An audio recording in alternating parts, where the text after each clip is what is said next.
Hi guys, this is my final digital citizenship presentation. My first understanding of digital citizenship is first understanding what that was, and that is digital citizenship is the ability to navigate our digital environments in a way that is safe and responsible, and actively and respectfully engage in these spaces. And here is one of my references. And I have multiple of those throughout my slides, as well as pictures that relate to either pictures I've taken or directly relate to something it is that I'm talking about. So how to use technology appropriately, especially in the classroom. So one of the first things I did research on was community outreach that my school does to parents, and just some of the different activities we have.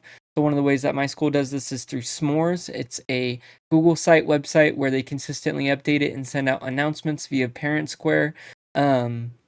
About the different activities that we have going on, and some of the specialized or specific dates that we have for specific things. And so that's a good resource for parents to be able to utilize to see what's going on at our school site.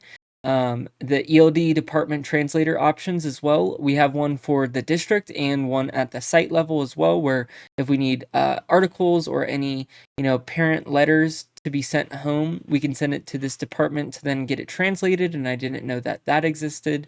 And then obviously, like I said, to the events, and so this one I specifically pulled from the website was Reading Under the Stars, where we just did a activity where students brought their favorite book and came to school around 7 p.m. And then a lot of other parents showed up at the same time, and then they all read their favorite book with each other. So digital citizenship in education, digital footprint management. Again, I try and always tell them everything it is that you post, it will always exist online. The ethical uses of technology, with great power with technology, they can do lots of different things, but that comes with lots of responsibility. So reminding the students of that is an important part of teaching them digital citizenship. And then safe online practices, using resources responsibly, like chat systems, searches, password protection. And this resource right here, or this article, gave me a lot of information, especially on that password protection. My aha moments for this specific digital citizenship was the importance of digital contact with parents, and how we didn't have these opportunities when I was in school. Again, like resources like Parent Square, where we're able to contact parents in multiple different ways. The importance of digital citizenship with teaching students these ideas. Again, really getting that foundation of students understanding that their digital citizenship is important. Everything that they do online, from their own actions to actions that affect other people. And the utilization of technology to engage my students in the lesson as well. How I personally use it in my classroom is I use Google Classroom for a resource to have students access all of their needs. Aries, the powerhouse, to be able to connect all of my other resources together: grades, comments, Parent Square, Google Classroom. That's all interconnected through Aries. Parent Square, again, being a communication tool that I can always use for my parents, sending out specific announcements for my class. And then the use of Chromebooks, a resource that allows me to, provide these different opportunities for students to learn in different ways, utilizing tools through their Chromebook. And again, how do I plan to continue to implement new ideas of digital citizenship into my lesson? The first one that I sort of started to understand was Cami. It's an interactive tool for students to utilize new ways to represent their information. Here's a little snippet of some of the tools that they can use, but they can draw, do shapes, do interactive things to PDFs that they normally can't do. Jamboard, we've used this a ton for APU, and I think this is a good resource for students discussing, and some after lesson discussions that I plan to use. And I also do teach science. So PhET simulations is an interactive element for students to utilize, where they're able to mess with materials that we might not have access to in the classroom. And then I went on to talk about students with disabilities as well, and how we can use different resources like text-to-speech, speech-to-text, and the adopted resources that my school has, as well as different interactive communication devices on their iPads, like Dynavox, which I have a picture of here, where students are able to use this tool to be able to communicate with their peers and the teacher if they're more nonverbal. And large keyboards, alternative mouses like joysticks, and then again nonverbal switchers, which is kind of similar to Dynavox. But then technology in churches. So what is used mainly in services? I've been part of the home church for a majority of my life. And some of the resources they've been using is live streaming, which is a way to access the services for people that are at home for whatever reason, or maybe they found the church and they don't live in the same state as that church, and that way they can receive that word. Worship and preaching, obviously this one's kind of self-explanatory through microphones, lights, LED screens. And then text messages. So my church, God's House HD, does a text message thing where they send out mass text messages to anyone that signs up for this about new sermons or baptisms, stuff like that, so that everyone's informed. And then again, online tithing options on their website where there's auto tithing for if anyone wants to opt into that, as well as a tracking system for people for tax write-offs. The community outreach for God's House, one of the biggest ways that they do their community outreach is through Instagram to have new people come to the services. That's personally how I was able to start attending God's House. We also do a For My City outreach event where the church will go to different cities and help people or families in need for clothes, food, activities, and then do little sermons and preach the word and hand out Bibles and stuff like that as well.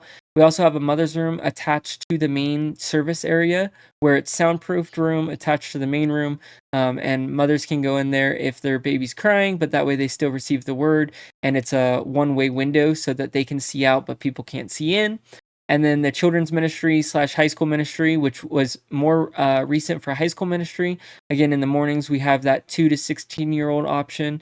And then just recently, Sunday nights as well, we have the option for high school students to receive the word. And then digital citizenship as God's kingdom. Again, they try and push this idea of responsible technology use in sermons. Again, make sure you're not posting, or if you are doing these activities, definitely try and stop doing these specific things of, getting drunk or these different values that are spread throughout the Bible. And again, that kind of leads into the next point of the biblical virtues in a digital world, making sure to show love, respect, honesty, integrity, and kindness. And then again, encouragement of positive use of technology from their Instagram, even like reposting Instagram Reels, making posts about small group external meetings, or even joining small group external meetings and their group chats so that you guys can go to those on different days that aren't Sunday, and that you can group together with other like-minded people.